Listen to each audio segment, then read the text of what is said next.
How's everyone doing? Who we got in the room? Oh, it's me, Nick, and my buddy Trav over there. Yeah. That's right, Travis. I kind of figured Travis was going to be here. As he does, considering he's part of the podcast. And I live here.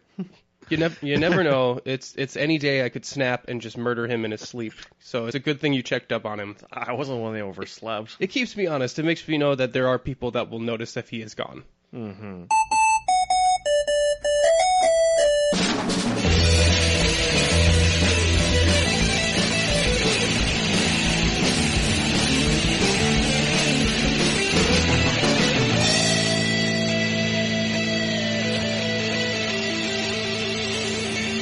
And welcome to the UGO podcast, Unapologetic Geek Out, where you can geek out every week and not have to feel sorry about it with us here. And it is our Thanksgiving edition. And you know what you know what I'm thankful for, Travis? What's that? Our Daisho Con coverage. Of course. Because it means we don't really have to do a traditional Thanksgiving episode. We can just cut right into that. But who's thankful for meeting some lovely people at cons? Well, it's me, Nick, the Merc with a mic, and my fellow unapologists, Travis. And my friend over on the right with the news correspondent today, Justin, and I'm enjoying some leftover apple pie right now. Yummy. And we, of course, cannot forget the god of the pod. You thought we would get out of here without your moniker, huh? Kind of hoping we would have. You thought I forgot, but I did not. Fantastic. And yes, this is going to be our Daisho Con coverage today, guys. If you're listening to this and we met with you and interviewed with you at Daisho Con, or just, maybe you saw one of our panels or just said hi to us, it was a great time. We really enjoyed meeting all you guys there. Love the cons. It's a great con to finish off on. Love visiting the Dells, even at that point in November. Real fun time. So, yeah, with that, I was just going to go right into the announcements, and then we'll have a little bit of didgeridoo, and then this episode's going to be a little bit different, because we're just going to skip most of the news. Nothing super huge happened this week that I want to really talk about. We just don't want to hear Justin talk today. I have talked well enough so far, which, again, thank you, Nick. Nick guest starred on our Breakfast Pub episode today, so... Yeah, so if you do want to hear me talk wax on poetically about the news of the week, you can hop over to oneofus.net, where... I joined the lovely Justin Zarian for their Breakfast Pub. I believe that's their subscriber podcast that covers the news of, the geek news of the week. So, yeah, it was a good time. Definitely give that one a look. And there goes their subscriber count. I don't think it would be losing people subscribers. I'm not paying to listen to you, Nick. That's for sure. If we were to transfer negative listeners over, like if people that counted less, but I think that is. I will get less on there then. Mm-hmm. But there's too many crossovers. So inside baseball. Please subscribe to our website, please. We would love it. Yes, I think that was the general gist of what I was trying to get at. Yes, also, if you want to help out, this podcast, you can do so by giving us a 5-star review on iTunes, or just subscribing to us on iTunes also helps. But those 5-star reviews, I'll tell you what, they super help us out a lot. We love them. I even have one to read on the show today. Exciting, which is great. Oh, no. This one was actually emailed to me by one of the people at Daisho Con. Well, that's right, because we were mocking, saying he wasn't going to do that. You mocked him. I believed. No. You were the mocking one. Or maybe it was me and... I believed in you, Tyler. Maybe it was me and Linda then. That's possible. Mm-hmm. That does sound like you. That sounds much more likely. Was Travis a mocking Jay in that case? Mm-hmm. I don't know. I guess if your name is Jay, but...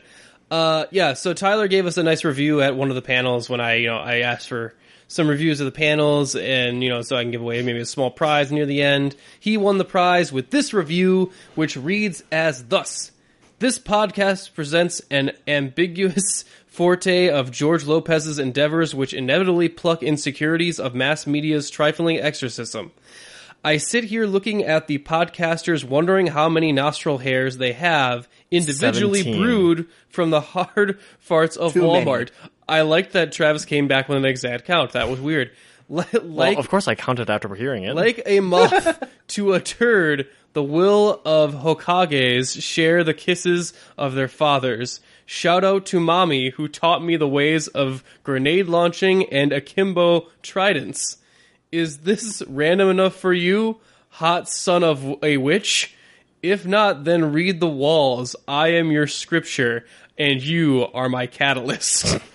So I have to assume that he wrote that review by doing that thing with like text messaging where you just type in letters and whatever random words follow afterwards, you just plug them in. I would assume that seems pretty accurate. I think Catalyst got thrown in there at the end because I might have been wearing my Mass Effect jacket, so they might have thrown there as a obscure reference. Well, there is a lot of like tiny references spread out throughout the whole entire review. Yeah, I mean, there's some of them here, like the George Lopez thing. He might have started from there and then autocorrected all the way out. But Hokage's would be weird to autocorrect too. It's an anime convention, dude. I mean, yeah, Maybe we not don't know that we don't weird. know what's in that guy's phone. We don't know what he types a lot. Thank you, Tyler. That was amazing. We love that. These reviews that help no one figure out what our podcast is about. It's great. That's kind of our on brand for us. But yeah, also if you just want to follow us on Facebook, follow us on Twitter at UGO Podcast. Definitely want to follow us on Instagram at UGO Podcast as well, because we got some great fucking awesome Daisho Con pictures.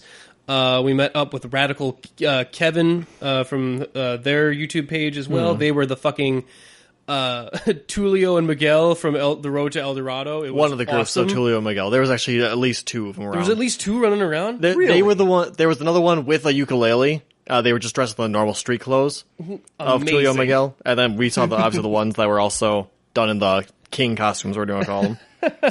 Oh man! So I'm surprised you missed the other group since you liked that movie better than I do. Well, maybe I saw saw them from a distance and was like, I just thought they were the Radical Kevin and Gillian again. I forget. Sorry, I'm so bad with names, but I'm pretty sure I remember Radical Kevin for obvious reasons.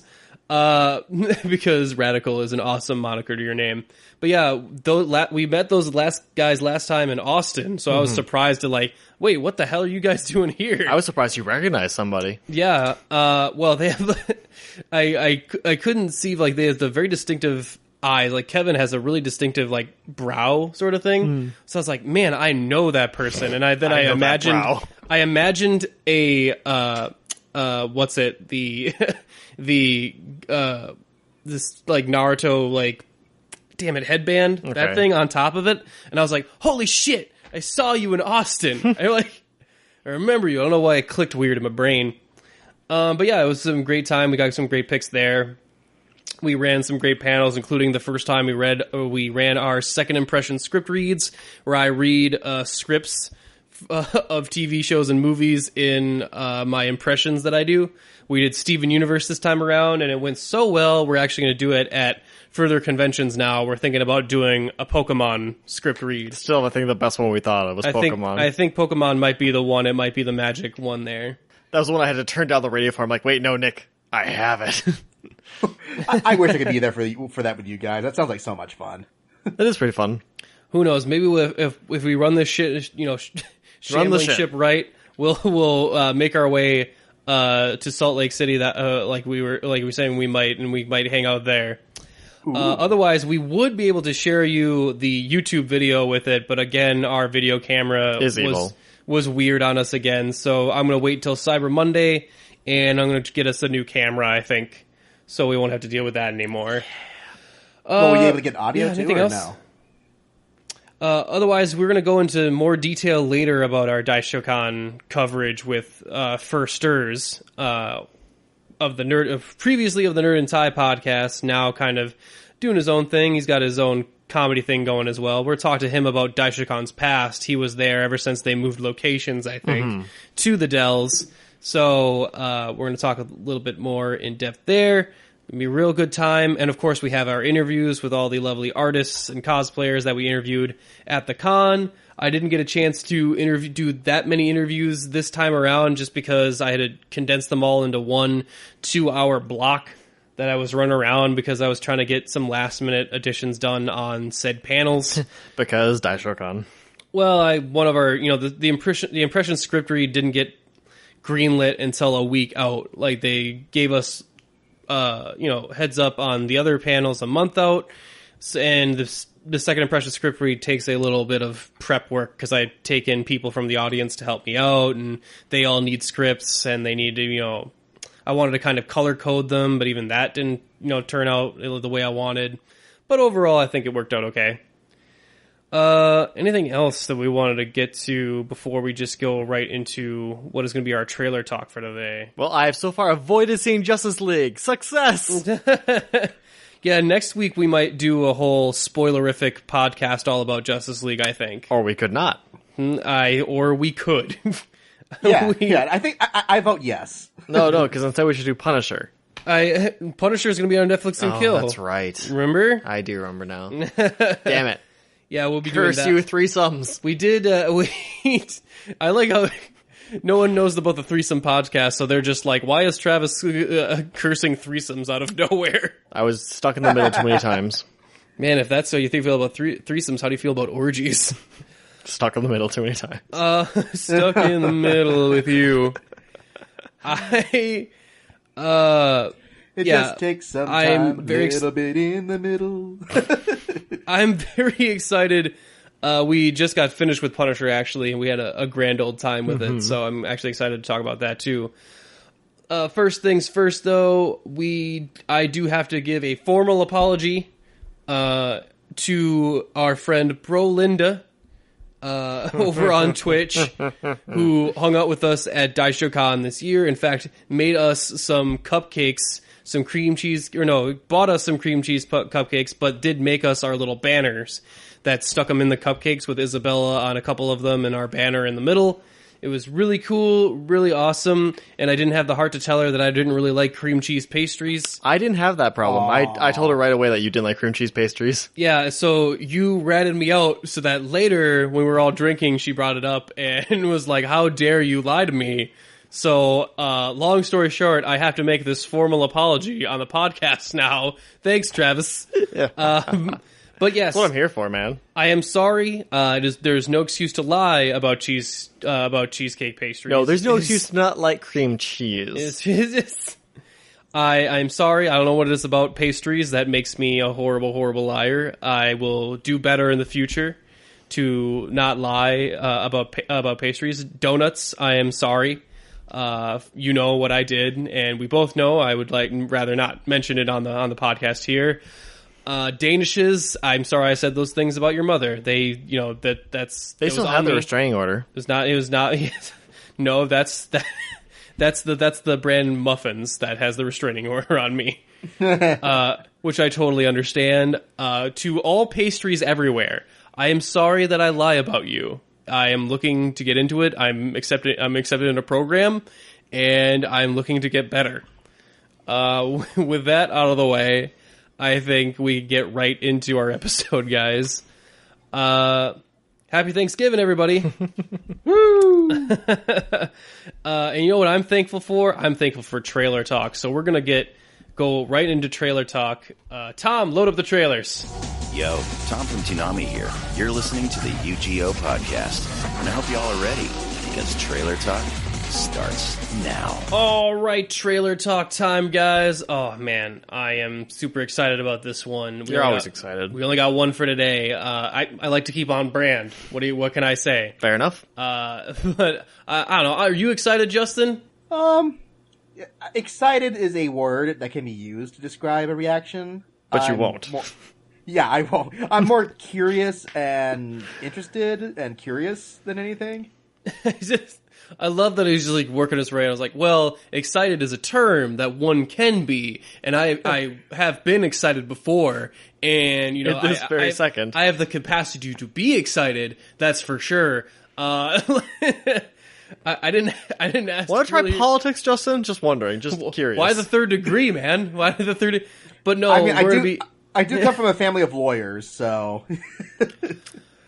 Yeah, but we got the Rampage trailer today, guys. Rampage, super fun. I love that game. You guys play much of that game, Travis? I know you played some of it. Well, yeah, we've played together before on the PlayStation 3, I think it was. Yep, we played on the PlayStation 3. I had the old PS1 game where they updated it, where they had giant mice and stuff too. Did you ever play the game, Justin? Oh yeah, no, I played that version. And again, before you ask me again if I'm excited, think about what you just said, that it's based on a video game. You know, technically a video game movie.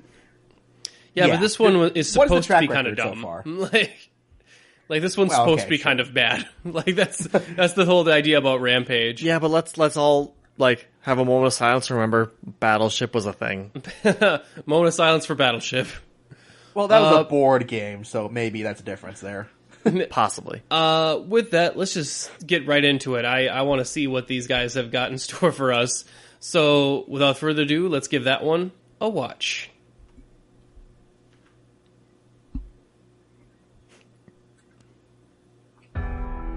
It's weird. You like hang out with animals more than people. Yeah, animals are awesome. Yeah, well, animals get me. I rescued George when he was 2 years old. Look at me, I'm basically half gorilla. George never would have survived on his own. He definitely trusts you. Last night, It's a mutant he gorilla. was 7 feet and weighed 500 pounds. George, you okay, buddy? You're scared. It's okay. This morning, he's 9 feet, pushing 1,000. When you make Dwayne Johnson look... Yeah, when you make him look small. I was like, okay, you tell her with a rock. That's Yeah, you don't want to scare the Rock. Are you familiar with genetic editing? Changes will be incredibly unpredictable. Is he the only one? Nope. Man, they said Deathstroke after him. 30-foot wolf? Well, there's a shoulder actor himself. Nice. Woo! Okay, that makes a lot of sense right there. He said Deathstroke and Negan after him. Because of San Andreas. Oh no! Falling from the sky. Having George on that plane is a big mistake. I think we'll be all right. Ow. No, I think you won't. Disagree.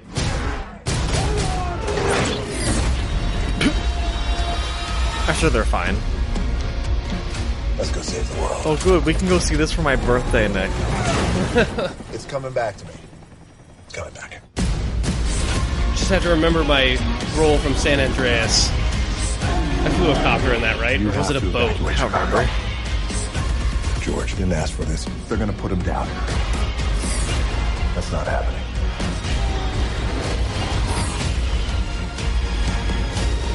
George of the jungle. Shit. Yeah, they're going to put that monkey down no matter what. Is there something in the river? I was just thinking the only thing that's missing right now is a giant crocodile. Yes, that is exactly what's missing, actually. Yeah! Like, the things that make me want to see this movie, a giant crocodile was actually one of them. Alright, you negative Nancys. Now what do Hey, you when feel was I about negative? it? I was just echoing Justin's comments. That's all. I love how Travis is trying to deal in alternative facts today on the podcast.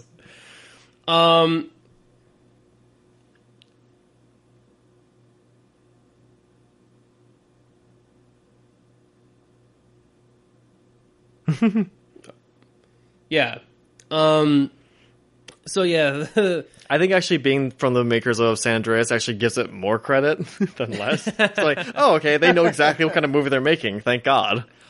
yeah, I love that. Even the poster has with The Rock and George on it. It says "Big meets bigger." Kudos.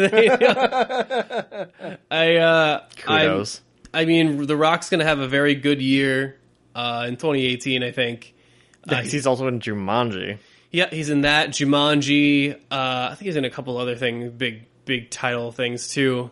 It's I really like the CG. I mean, it doesn't really look real, but It's not supposed to. it's got its own kind of look. I like how the wolf kind of looks like it is like a mutant. Well, they do kind of like, it's not really grayscale, but they do kind of blend in with the rest of the scenery, which, I mean, they're obviously fake, but they're made to look like the scenery. Yeah, they don't stand out, I guess, super much. The giant crocodile looks pretty generic from what we've seen of it. Yeah. I'd prefer it was a little greener rather than like when it looks kind of gray. But Well, also based on the original design, I don't think they could do Lizzie, the proper version of that from the original Rampage game. Maybe they were worried about creating the 1998 Godzilla again. Yeah. The iguana. Yeah. The giant radioactive iguana. It's like, no, fuck that. Crocodile. So yeah, this is an interesting one because you're trying to throw a story into a game that doesn't really have a story. Well, it's basically just Kong. Yeah. And yet somehow they still managed to work in aliens in this one. So, well, I like to think that it's just the meteors are infecting them, and that they won't. Maybe aliens will be dealt with in the sequel. I kind of don't want to see aliens in this movie. No, not the first we saw one. that it was a gas canister, like Yeah. some alien looking gas canister that struck them. So Yeah, so I'm just hoping that they just infect them, and that we don't deal with the aliens until hopefully what they think is going to be a sequel. We got this movie, and then Pacific Rim coming out too. Get it too. So just jumping out, it's gonna be a big year for giant monsters and stuff. Always fun. I like that. I like kaiju. I realize that every time we try and do it in America, like it doesn't seem to work. Like the American Godzilla didn't really do what they were looking for. Yeah, but that's a different. But we did just have Kong Skull Island, which was pretty awesome. That was a good movie. I liked that one a lot.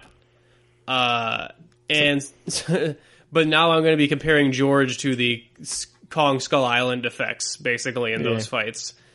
But yeah, I dig the destruction of like George just fucking right into the buildings and stuff, and just tearing that shit up, like not really giving a shit about casualties. No, it's all at the end. We're still gonna be like, oh well, he was just under the influence, so it's okay. Like, no, put the fucking monkey down. They're gonna kill George, and I can't let them do that. Motherfucker, you better let them do that. Unless you find a way to shrink him.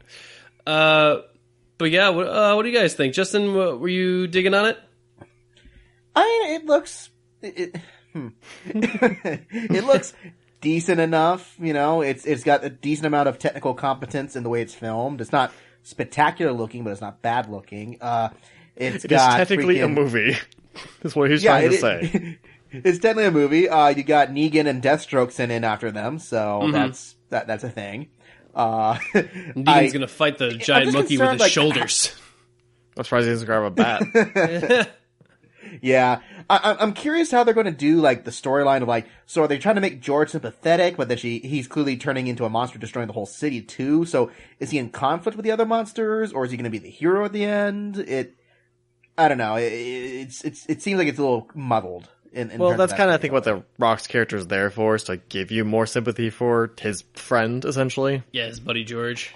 He's our audience surrogate, so we have a clear good guy monster to root for. Right. Yeah. I don't know why Ralph had to be the dick, like out of everybody, but because Hollywood loves killing wolves. I guess They really do. I mean, yeah, I know Liam Neeson isn't a fan. wolves and sharks. That's the two.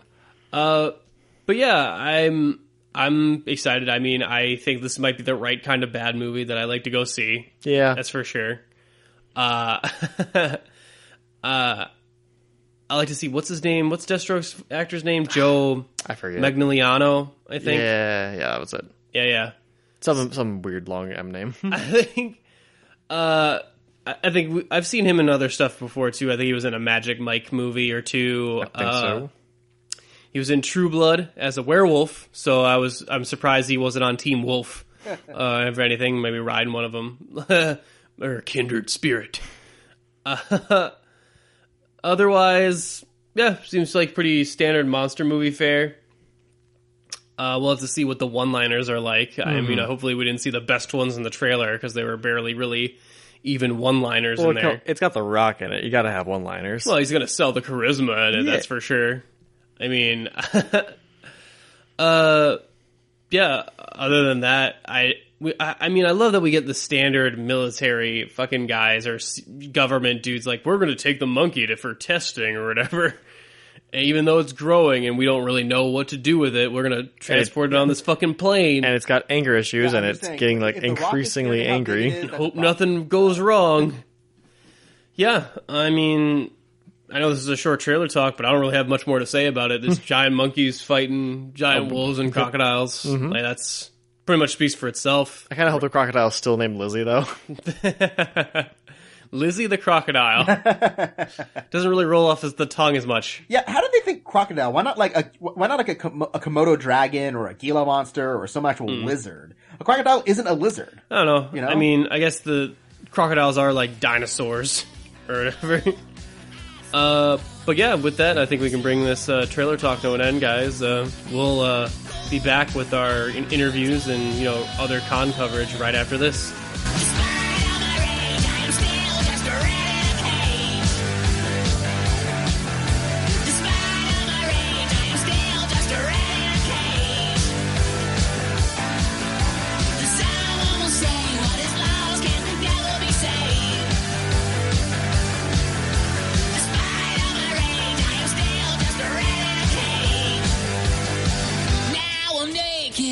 This is Nick with the UGO podcast here at Daisho Con, getting some more interviews, and I'm here with some great Voltron cosplayers here doing a great panel. They just did a match game, 18-plus match game. It was fun.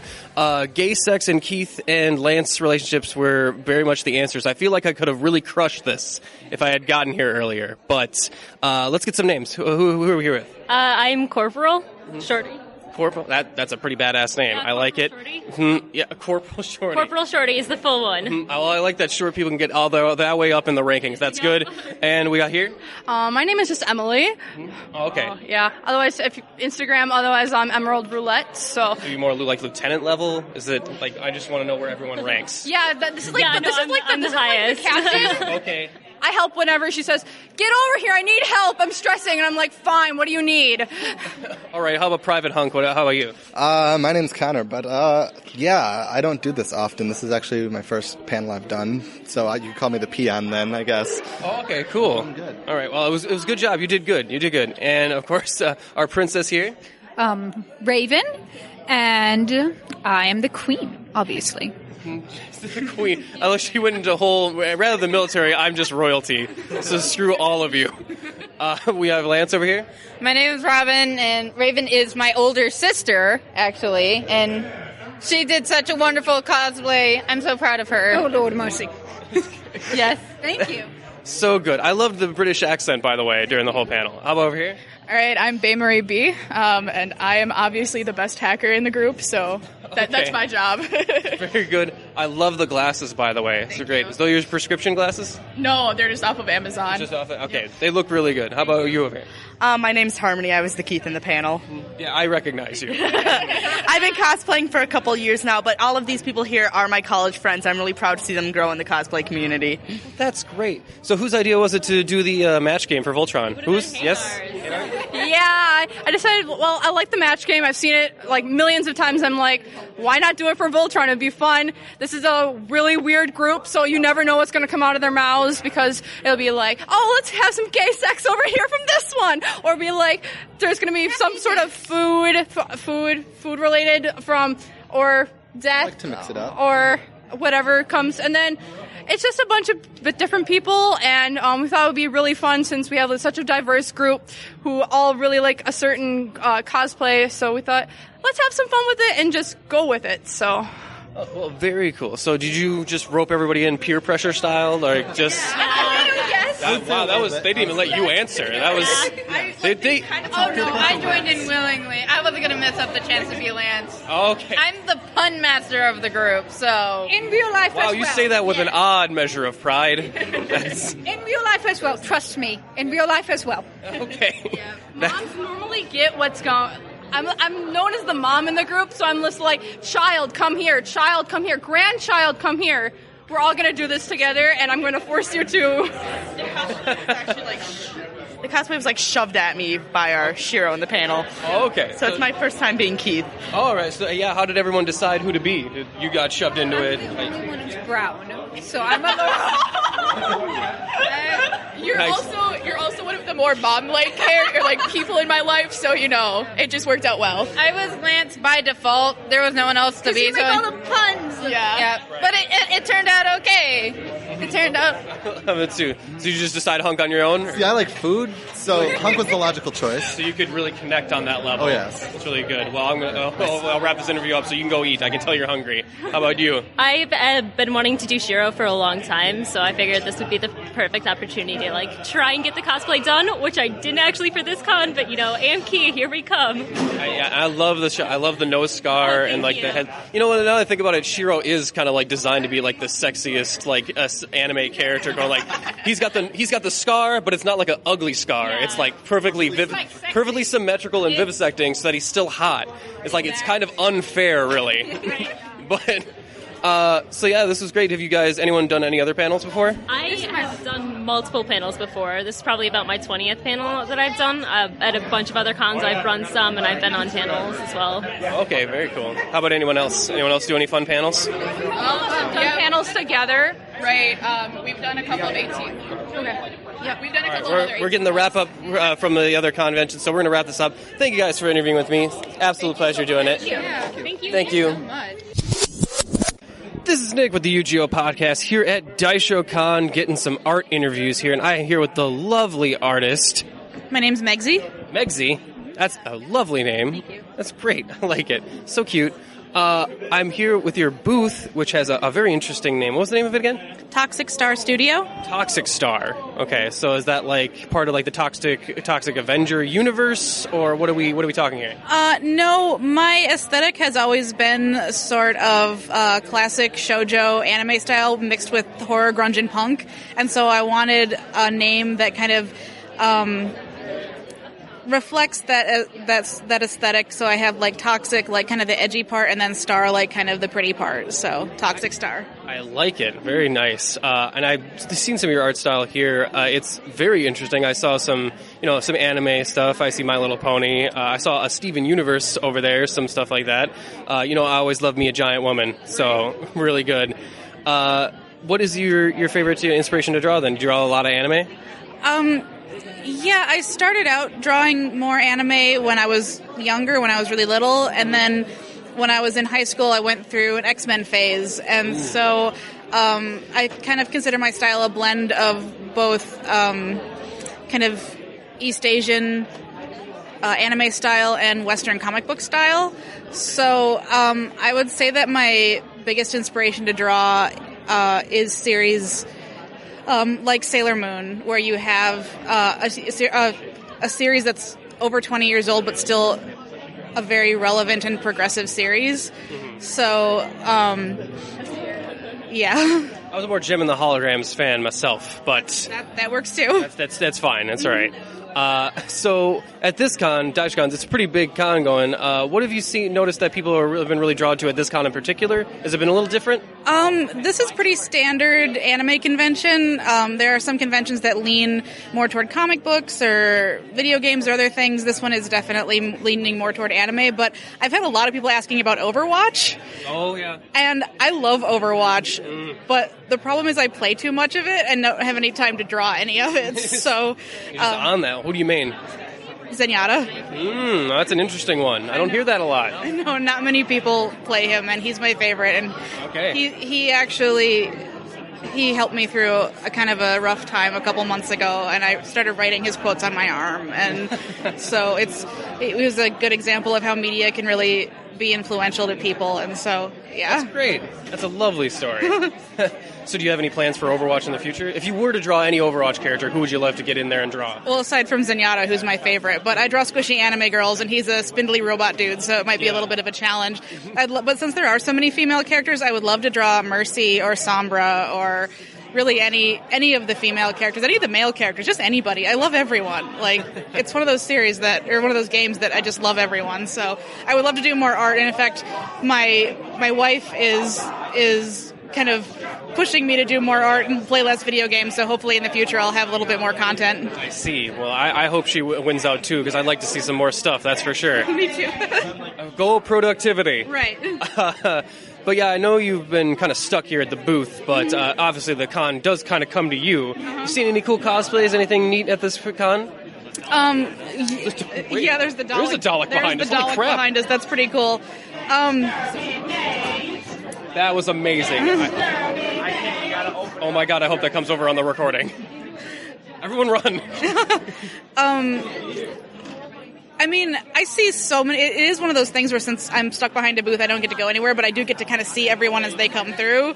There have been some really cool Overwatch cosplays. There's just, and Daisho, I feel, because we're being podcast bombed by a Dalek. Yes, it's kind of glorious and annoying at the same time. That's kind of how things like that are at the booth. It's like, that's really cool, but now I can't hear anything. Yeah. But anyway, what I was saying was, since Daisho Con takes place at a resort, you see a lot more people kind of relaxed and doing more kind of casual cosplay, a lot of like pool themes and beach themes and stuff like that. So I was like seeing people's interpretations of like, what would this person look like if they were going to go to the beach or things like that. So, yeah. I think that's very neat. I always like to think of that as sort of an advantage. We were thinking about running a booth ourselves for our podcast, so I like to hear that you guys have fun too. So Yeah, Daisho is usually our last convention of the season, of the year. So it's part like one last push toward the holiday season, but also like, yay, we made it through another year. So yes. we also get to kind of kick back and relax. And well, you know what? You've made it through this interview too, which is just as impressive. Thank you so much for taking the time to interview. Thank you for interviewing me. It was absolute pleasure. Likewise. Have a great. This is Nick with the UGO podcast, and I am here getting some more interviews at Daisho Con, and I am so excited. Travis, how excited am I? Meh. That is the wrong level. That's pretty excited. I'm what? Maybe a little. That's just my natural pale form, and you love it. As does everyone. And speaking of lovely forms, there's someone here who draws such lovely forms. Yeah. And see that transitional work? That's what we call an expert transition in the biz. And who am I talking with? It is? You can call me Justice. See, you gotta be a little... You can call me Justice. Well, my artist name is Justice Suda, but I usually go by Justice. You go by Justice? Or Suda. It depends. I don't give a shit. That is amazing. I need a Batman cosplayer. Look, I found it. Your quest for justice is over. But it's Justice with a Y instead of an I. Oh, okay. Yes, so okay. It's cool. So if it was like, if you were to form your own Justice League, it'd be like the discount version. No, it's the plus gratis version. Plus gratis. Yeah. That's a good way to look at it. Yeah. And I'm here because I was looking at your booth, and I love your art here. Is that under the same name then? Yes, everything is under Justice Suda. Justice, okay. Mm-hmm. That's very cool. I really like some of it. I see some My Little Pony. Yeah. And some good stuff there. I imagine that's moving pretty good at this particular convention. Yes? No? It's been all right. I was at a My Little Pony convention where I seriously just sold out of everything. Well, sure, yeah. What has been moving the most at this convention? The Yuri on Ice shit. Yuri on Ice? Shocking. Yeah, and also my favorite sleepy man, Aizawa from Boku no Hero. Really? He's gone, and I'm like, thank goodness, because he is my husbando. I love him to pieces. That's great. Yeah. So, have you done Daisho Con before? Yeah, this is my third year here, and I was actually, this was my first con that I went to, that I got into when I was like, I should start doing cons, and, right? Yeah. And it was so, it was such a great con that I was like, I gotta come back here every year. Yes. This is my highlight of the year. This is a great convention. Mm-hmm. Yeah. What do you think separates Daisho Con? What was the difference from some of the other cons you've been to? Well, I only experienced the artist alley, but there's consistently just really good quality of all the artists, and the staff is really nice. If you're hey, I need some water, and they're sure, we got you. And you don't have to say it just because he's here. Yeah. No. For those of you listening, there's a staff in the background. I didn't even notice he was here, honestly. You didn't notice that judgment stare that he was just about to and he fades away into the background. I don't look at the people around me. I care about me. No, anyways. Just fade into the background. No, but also it's an actual alley. So people are always walking through the artist alley, and they're always hey, look at that. And I'm yes. And the tables are huge, and it's just, the Kalahari, so everybody's having fun. It's good. Yeah, it is definitely a fun time. We love it. That's why we keep coming back. Yeah. So you mentioned you are planted at your booth in the artist alley, but the con does kind of come to you, like you were mentioning. What are some of the cool cosplays you've seen? Oh, man. There was there was like those Doug trios that are like big buff guys. Okay, that was pretty good. I only saw 2 of them though. Yeah. One was separated. He became a Diglett, ran away. Do they devolve? Is that how There it was works? also like they fly by so fast. There's so many good ones that I'm just like, oh man, I forgot. There were some over the garden wall ones that were really cool. There were a lot of tacos from Taco Bell, from the Adventure Zone. Yeah, there's a lot of those, and just. Yeah, and I also see, like, a lot of friends, like, who are like, hey, and I'm like, who are you? And they're like, I'm in cosplay, the person. I'm like, you! Like, one of my friends is, like, a Thorax from My Little Pony, like, a really fancy one. It's awesome. Yeah. So, what would you say is your favorite thing to draw, then? Like, a favorite, show or, like, something to draw from? What art style really speaks to you? Well...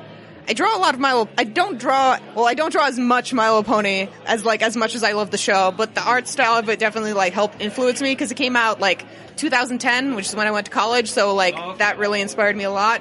And then Pokemon's inspired me for a long time just because I like drawing animals and like especially creative animals, like mythical things that have powers. Formative years. Okay. Yes. So I think the next step is we need to get My Little Ponies, force them into slavery, and have them fight each other for badges. No, that's just mean. You realize I just described the plot of Pokemon. That's just mean. There's no friendship in it. There's no friendship in it. They're friendship badges. We'll meet you halfway. Fine. Okay. You fight to the death for friendship. And then just badges. just animals in general. Like I like fantasy with animals in it. Like when I was a kid and people were like, remember Swan Princess? I do remember Swan Princess. Remember when like she turned into a swan? It was it's terrible. And I'm like, what the fuck? You got it? That's awesome. I'd love to be a swan. So whenever there's like fantasy where like people can be animals or like there are animals with like people like intellect, I'm like, I'm there. So I'm like, fantasy with animals. That's what I'm all about. So with Princess and the Frog, you were just like the entire movie, just quit your bitching. Yeah. Yeah, you can make this work. Yeah. I think the frog form works for you. Yeah, exactly. They look great as frogs. Well, you know what else works for me? What? This interview. Really? This has been great. Really? Thank you so much. Thank you. This has been great. This has been good too. I'm going to shake your hand real hard. Double hand. Can you hear it? Double-handed handshake. We're gonna hear it over the mic how hard you are actually shaking my hand. It is intense. I'm a little afraid, but that's fine. Don't be. I'm just joking. Okay. Welcome back to the UGO podcast, guys. We're doing some con talk today, and we brought on special guest, the man, the professor himself, Professor Fur. Hey, everybody. How we doing? Really, really good. Can I mention, Fur, that I really like that handle, Professor Fur? I've seen you go by it a couple of times. Like, where's the professor part coming in? Well, it originated because back when I was but a wee child, a bald-faced child of the age of 18, I guess it was 19, I went to college originally to be a teacher, and so people just kind of like, oh, you're going to be a professor, and like I'd gone by the Fur moniker for about 3 years at that point, so people just kind of attached onto it. Did not end up becoming a teacher. Turns out like you can like being a teacher's tough because they expect you to be inspiring, and I could inspire, I guess, but at the same time I worry that I'd inspire a lot of really bad shit. Like, just like, yeah, this kid could go on to write like a novel and become the world's greatest novelist, but like I could also inspire a serial killer, and I don't know that I could deal. I don't know if I could deal with the phone call being like, yeah, are you Mr. Sturz? Yeah, little Jeffrey Gray, just like he's a Southside Strangler, and he said you inspired him to do his best. It's like, damn it, not what I meant. I didn't mean to be that kind of inspiration. So, like, well, I was going to major, in physics, but then after Professor Fur's class, I did kind of just wonder what it would be like to wear women's skin. It's so I decided to drop out and go with broadcast journalism, which is a much less inspiring, much less inspiring path to take. What a pivot! That is yeah. I mean, it could have been print journalism. Like, yeah, that's the least inspiring of the two. Not like to offend any print journalists out there. It'll be, it'll make a comeback. Eventually technology will quit on us and we'll have to rely on printing press again. After we enter the Mad Max world, print will be coming back. I'm pretty sure. Scrawl it on cave walls. It'll be great. We should mention also who is scrawling on cave walls and not wearing women's skin. Why, it's me, Nick the Merc with the mic, and of course we got our buddy Travis over here. Oh, I'm supposed to answer either way? You're right. It's fine. I'm Travis, yes. Oh, he doesn't want to answer for... I wonder which one is tripping him up there. That's not important. All right, so I'm going to worry about that later. But yes, we are going to be talking about conventions today, and I'm actually, you know what, we should have had Fur on earlier than this, because we actually had him on for GeekCon, our Wrath of GeekCon episode. Yeah, and man, you were hilarious in that. You were really good. Thank you. I appreciate the compliment. That's very kind. Mm-hmm. Well, you've been podcasting for quite a while, so you're used to it. You do stand up, so you're used to a public speaking. So yeah, no wonder you did great at that. And I call people all day for my job. It's great. So can't stop talking. Can't get enough. Just a great talker. So you figure why not just record myself? Exactly. It's quick. You realize how I'll be honest. I've never listened to.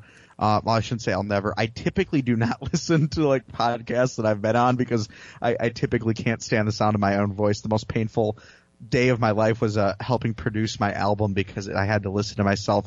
But you get over that pretty quick when for 8 hours a day you're getting you're hearing your voice in your ear as you talk to people, and so that you get over that pretty quickly, I guess.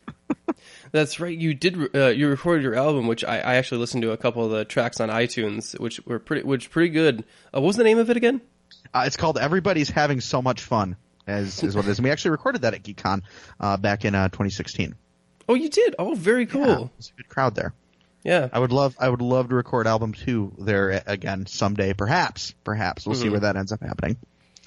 Yeah, and we didn't even just do that. We had a very busy GeekCon now that I remember, because I remember you hosted another stand-up, which that was the first time I did it, so that was fun. And then you had Big Fat Geek Trivia Quiz, which was, my God, that was so much fun. I felt like I overtook the panel at certain points with Team White Privilege, but then again, I was trying to play to type, so... Yeah, there was a full, definitely, I didn't realize that you could have, heels and faces in a trivia game, but you went, full heel turn on that one. It was incredible. I was there for it. I was living it. I figured go big or go home. And that you did. I gotta watch that train wreck from the crowd. Oh, well, we actually, man, talking about audio tech difficulties, the fucking mic system actually almost blew up on us. Yeah, that was awesome. That? Yeah, we end up we did use the mics, but it took us forever to figure it out. We had to, you'd figure that a room full of audio people doing podcasting and stuff could figure that shit out, but for some reason, none of us could do it. I mean, I even struggled to get my frickin' headphones to work before we even started recording this thing. My wife had to help me out. Bless her heart. Get married if only so that your wife can help you, do your audio stuff. Audio issues, yeah. I've heard of worse reasons. To be fair, I think at GeekCon it was more GeekCon than anything else. Mm-hmm. Well, they were kind of a hot mess, it seemed. Well, for just some of our panels, we were. I could have been happier. I don't want to disparage anybody. I'm sure they were running around. I'm sure running a con has got to be the toughest of experiences. So I mean, it's I love first, it's not that fucking tough. I mean, I was doing that shit in my sleep half the time. I'm not, it's... I actually believe him when he says that. It's not rocket science, guys. But, instead of talking about GeekCon, we should talk about Daisho Con a little bit. We are back from Daisho Con and tired. I'm not tired. I'm fine. I'm actually not tired at all either, which is weird because how much sleep did I get, Travis? It depends. When did you actually go to sleep? Because you were awake when I left for work. 4 a.m. or in the morning. I went to sleep each night of the con. And I got up near 7 or 8 to do quick work before the panel because one of our panels got waitlisted and I wasn't sure if we were going to do it until a week out. So that was not great, but. So I think it's a grand total of 9-10 hours of sleep for all 3 days. That sounds about right. God, I don't miss that. I do not miss that one bit. And I drank every night so heavily. Yeah, don't let him fool you to thinking he was doing work the whole entire time. He stayed up that late just drinking. Well, I assume while you were doing work. I mean, if you're not drinking while doing work at a con, what are you doing with your life? I mean, yeah, it's just how am I supposed to get through it? How am I supposed to push down this crushing depression in order to get through this awesome con and have fun? But we were talking a little bit actually about takoyaki off mic, and I wanted to mention that I actually got to catch the roast of Nick Izumi there while there, which was pretty fun. But the star of it had to be our friend of the pod, Zach Attack Neal. Oh, Zach Neal. I love Zach Neal. Who does not love Zach? Zach is the most likable son of a bitch I've ever seen. It's true. I'd always wanted to actually set up a roast for him, but I think it would be the hardest thing in the entire world because I don't think there's a bad thing you can say about Zach. What would you say? Fuck you, you handsome son of a bitch. Yeah, oh God, Zach, your voice cures cancer, you asshole. I don't know. That smooth, deep fucking baritone. It doesn't work. You can't not like him, and so I can't. I assume that when they were roasting him, I don't know what you could have come up with, but Zach Neal is the unroastable. Don't get me wrong, I could still probably have something really, really awful, but I'm not going to do it on air. I don't think you're fun without him sitting in a chair next to it, having it happen to him. There's no point in it. Well, that was the thing, is that some of the roasters, the traditional thing is to make fun of the roasters as well, while you're up there, but some of the roasters didn't quite know each other. And, of course, they're all comedians, so they were pretty funny. They were all right. But when Zach got up there, he stole the fucking show. He really did. He went in it. He went in on Nick like you wouldn't believe. There was what was the cosplay joke? Oh, yeah. Steve Buscemi. Yes. Man, Nick, you normally I'm so impressed with your cosplay, but today you outdid yourself. That Steve Buscemi cosplay. You are nailing it. It was fucking savage.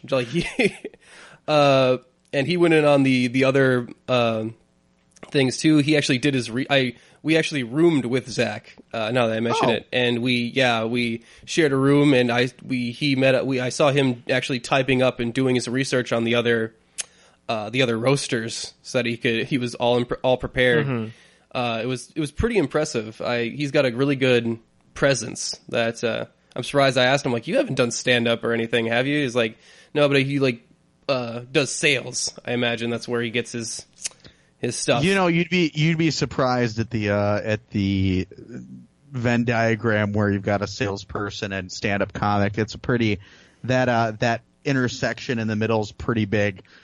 Well, yeah, we use him as our doorman whenever we can. Zach, go charge a crowd for us, please. Yes, this con he was our doorman again for trivia contest, and he was dressed up as King Bob from Recess, and he was commanding people to come in. It was great. Oh, so awesome.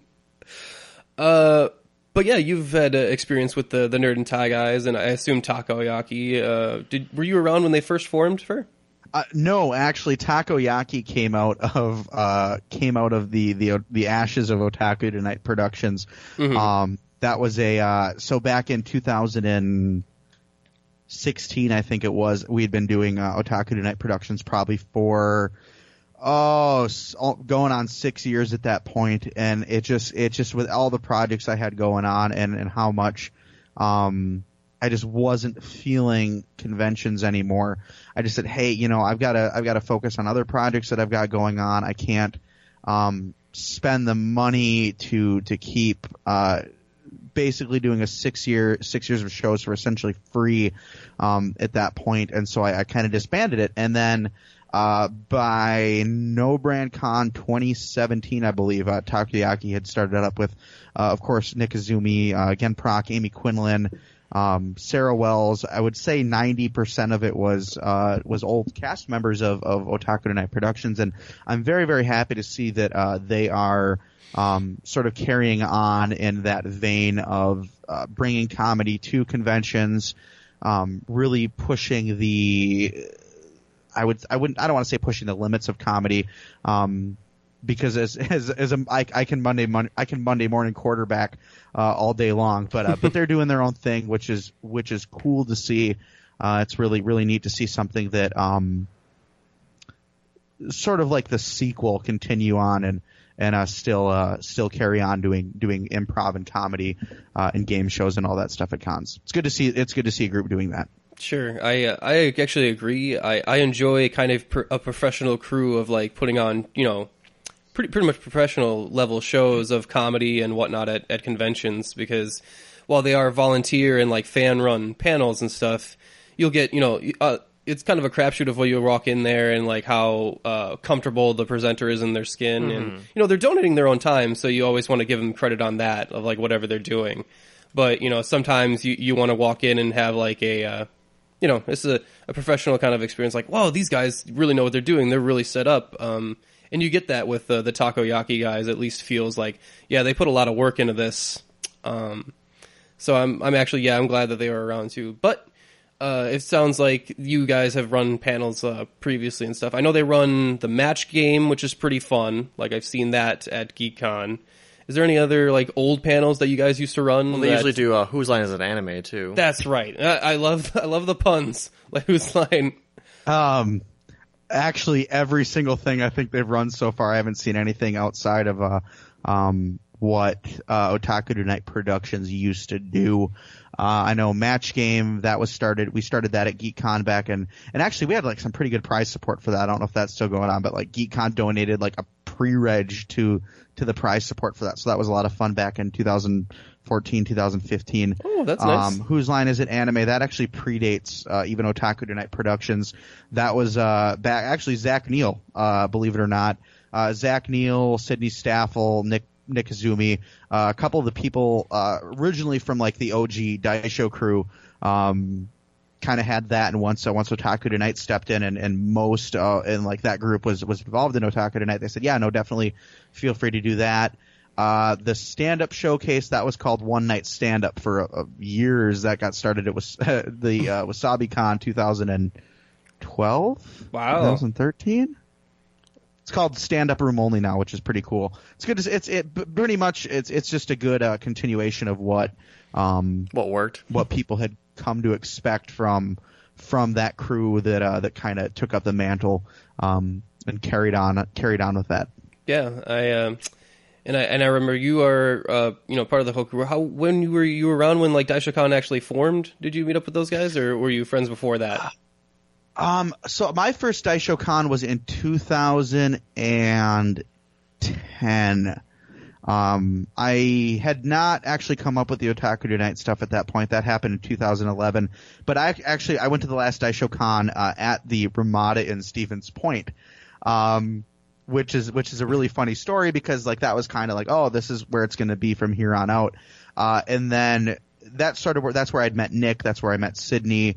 A lot of the folks that ended up on the OT staff is where we met. And 2011 we had planned to be at Daisho Con, and that started out with the talk show, the late night style talk show that we did originally. And I just remember 2 weeks before Daisho Con 2011, which I think is that when they were first at. I think it was 2011. 2 weeks before that con happened, we got a call from the con chair at that time, Mr. Jacob Luz, who had worked really closely with me on getting the OT stuff to Daisho Con, saying, "Hey, Fur, I got some bad news for you. We don't have a con hotel anymore." Shit. Well, goddamn. 2 weeks before Daisho 2011, the owner of the hotel basically came in and said, "We're shutting down. We don't have a hotel anymore. We do not exist." And somehow, and I do not know, and that's probably a story that I think Mr. Luz could probably tell a lot better than I can. Mm-hmm. They managed to book the Kalahari, get a room block, and get everything organized and set up within 2 weeks to still have a convention that year. Wow, that's impressive. That is amazing. Yeah. Wow, that is some dedication right there. I'm legit impressed. Probably a lot of sleepless nights there. Yeah, no, it was wild because he had called me and told me that before they'd even announced it publicly. And I said, yeah, we're gonna be announcing this in a couple of hours. And they came out and said, hey, the con's not off yet. We're still doing this. It just will not be at a now closed hotel. And somehow they managed to whip it all together and pull that out. So, yeah. Yeah, that is legitimately. I mean, 2 weeks. I can't even imagine. Like, I would have just curled into a ball and given up. But that's why I don't run a convention, I guess. I don't have the stuff. We panicked when we had one like panel to run within a week. Mm-hmm. Yeah, that's. But yeah, we always run our trivia contests, and this year it was our first year running what I like to call second impression script reads.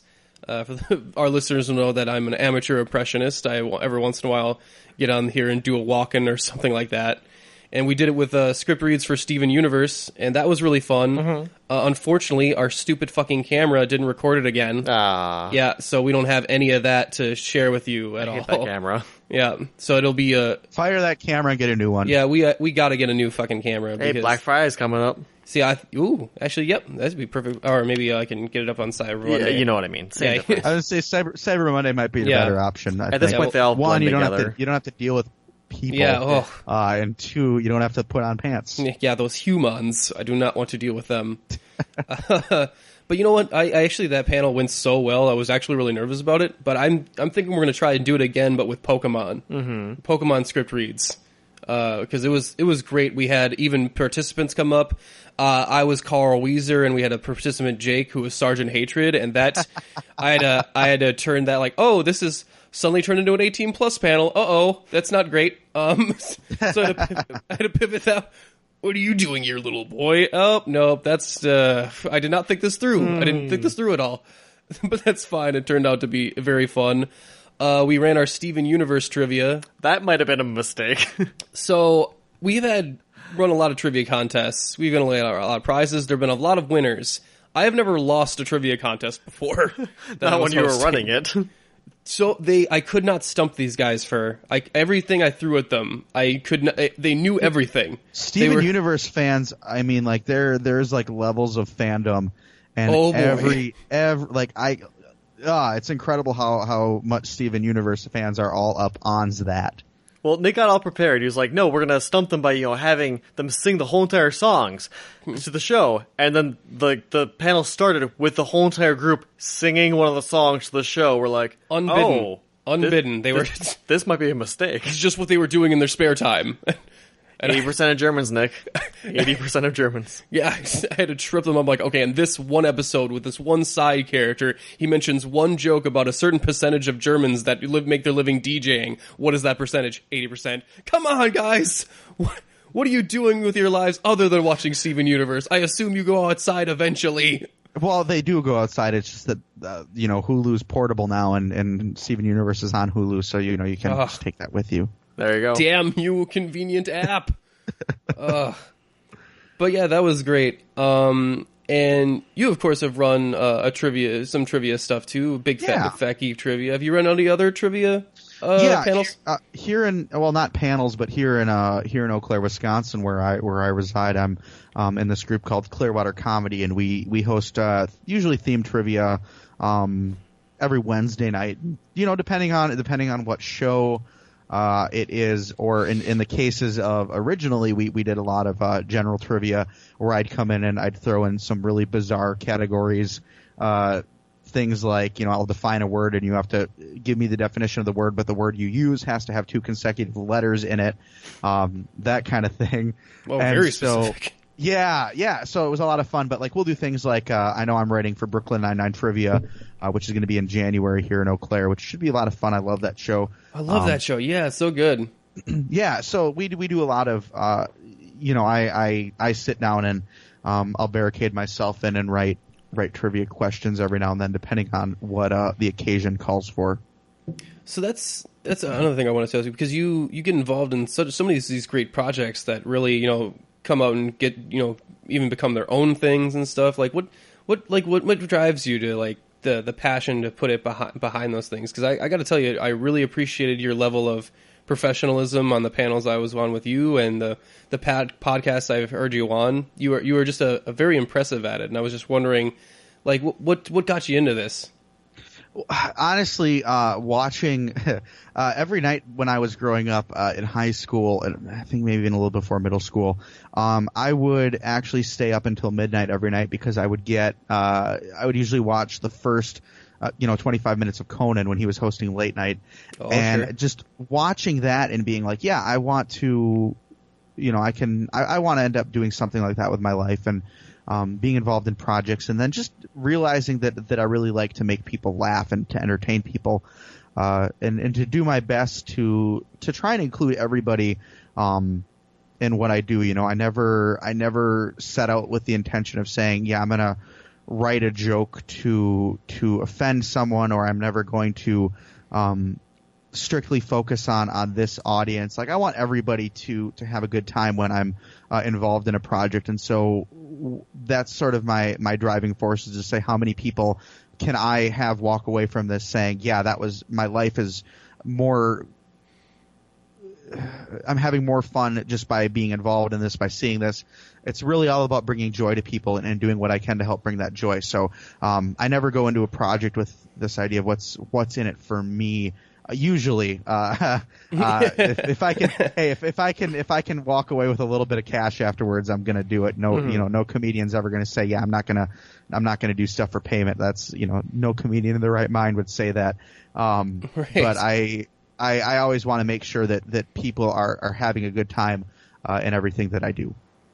What a great answer. I love it, and I gotta say that any project I've seen you be involved in, I've always thought, like, oh my god, I gotta step up my game at any of my panels, because this guy, this son of a bitch, like, but yeah, I like that. So you've been at the previous Daisho Cons, and I wanted to talk to you a little bit about some of the staff previously, because I don't know. I don't mean to badmouth anyone again here too, but we had some issues this year again as well. We've had issues past years too. You know what? Last year was not too bad. It was actually, they started running, organizing the line for pre-registration and organization for that. So that didn't take as long. So I think they do improve, but even this year, it felt like there just wasn't enough staff, or they were a bit too busy putting out too many fires. Because even before the roast of Nick Izumi started, the mic system wasn't even on. So a tech person came in and flipped it on and ran out of the room real quick. And I love that me and Trey Dorn from Nerd and Tie, basically he vocalized my thought I had at the exact same time, which was, here comes the feedback. And of course the mics went nuts, and I had to run up there. I eventually just pointed out, like, Nick, it's on a projector, just go. Yeah, and I'm like, okay, I'm gonna go take care of this. And I had to go and adjust the mic levels so that people didn't leave with bleeding ears. So I always felt like they're a con that is kind of, restricted by the venue that they have, because they can't exactly move to a bigger venue because they lose the draw of being at the Kalahari. Well, apparently now they're fixing that. Well, a little inside baseball, but it looks like they might be trying to fix that problem in the next 2 years or so. They might be trying to adjust that space problem. But I was just wondering, like, what was the staff like after the earlier ones? You were there when it first went to Kalahari. What was the transition like? Well, the transition to the Kalahari the first year, I mean, understandably, with only 2 weeks to really prepare for that, it went about as smooth as I think it could go, from this perspective of not only a con goer, but from somebody who has run conventions in the past. So to be able to see them to really overcome what they had to do back in 2011, pretty incredible. I think that the problem with Daisho Con, at least from what I had seen over the years, is that they were never ready for really how big they would get. I don't know the numbers for the growth, but I remember every year it would increase by almost 2,000 people a year, and it's hard to anticipate that, especially because you have a place like the Kalahari where there's so much else to do, and people are going to the convention not necessarily just for the con itself, but to have a vacation away from regular life. It's, right before Thanksgiving. I think people are looking to get rid of some of that stress that the holidays bring. So why not go to a convention that's at a resort, water park and resort? Mm-hmm. It's a great thing. And so, I think Daisho, they really have to rely on a strong volunteer force outside of just their general staff. And I think that's sometimes noticeable with how things are run. Now, as far as how they've handled things in the past, I always thought it was really good. I did always see a problem where after a few years of being at the Kalahari, it felt like they were trying to pretty much put themselves on an island away from the other conventions. Originally, the convention scene in Wisconsin was very close-knit between GeekCon, Daisho Con, No Brand Con, Anime Milwaukee at first. Not so much anymore. Anime Milwaukee's kind of its own beast at this point. Sure. But Daisho Con kind of dropped out of that brotherhood. I don't like to use that word because for lack of a better word, it sounds like they're an assassin's order that way. But I get you. yeah. Like for lack of a better word, and so it always felt like they wanted to do things their way on their own, which is great, which is good.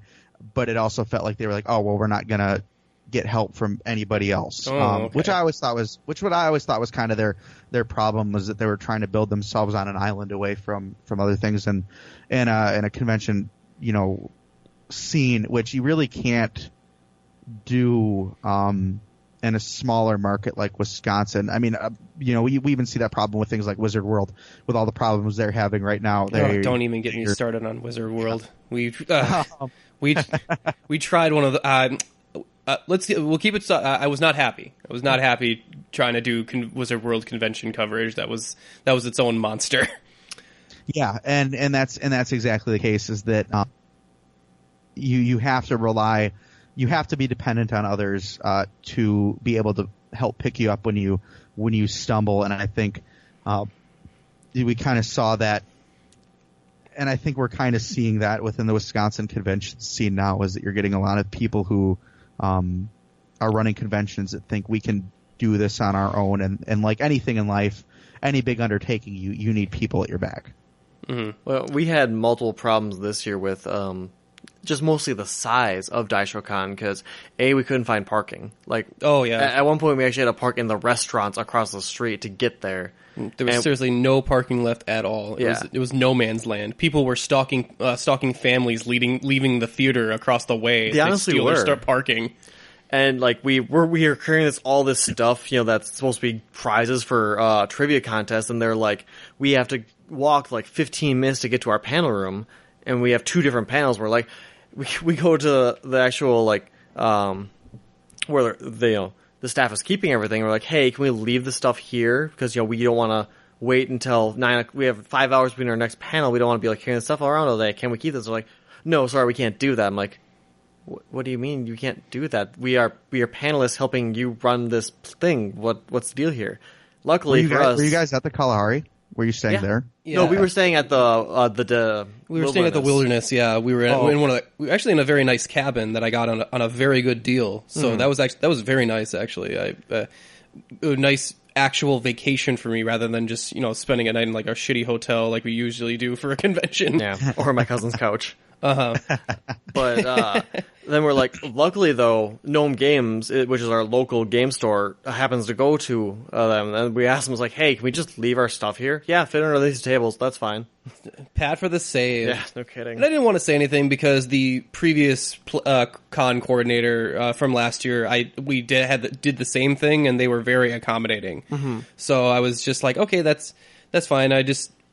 I don't ever want to cause problems or get into it with staff. I know that's just they're having their own issues and stuff, and it doesn't help anyone for me to get into an argument. But we were with a girl was with us, and she was very forward about what she thought, and that was very interesting. I was kind of like, okay, yes, that's fine. I'm trying to put the hand over my mouth, like it's fine, it's cool. But she is saying what I'm thinking, so don't get me wrong. So thankfully, we even said like, it's like hopefully we don't forget this stuff here. And literally, the owner of No Game's like, yeah, well, we'll just take it home with us. You know where we are. We're like, yeah, that's convenient. And if any of the Daisho Daisho staff is listening, we criticize because we love. We want to go back and have a good time. Yeah, and we love doing the panels and the contests and stuff, and we do it because we love it. But if you could make it a little easier on us too, that'd be great. But yeah, you have experience even running your own con because you ran Nerd and Tie last year. So for you, like visiting other cons, does it like, I don't know, do you kind of look around and you just see it from that other perspective since you've been on the other end of the table there? It's still hard to not do that. I stopped.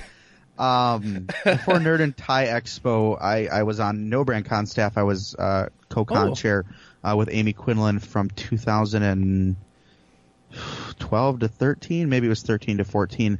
It was 2 years in a row, and eventually, after being on staff from No Brand Con for quite some time, I stepped down, and I would still go to conventions, and even when I wasn't involved in staffing, people would still come up to me and say, "Hey, can you help us out with this?" I remember KitsuneCon one year that ended up happening. Their floor manager didn't show up, and they were like, "Hey, Fur, here's a headset. Can you please do this for us?" And I was like, "Yeah, I got you guys. It's all good. I can handle this."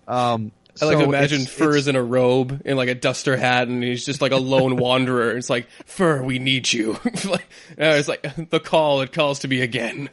But I mean, I think that's even something that I deal with even outside of running conventions, where you go to something that you do and you can't shut it off. I actually had a comedy show at a bar that I bartended at last weekend while you guys were at Daisho. I was doing stand up, and I got there and I immediately started helping setting up and making sure that like drinks were stocked and everything else. And I'm like, no, you're not working right now. You're gonna do your other job. You're gonna do your make people laugh job.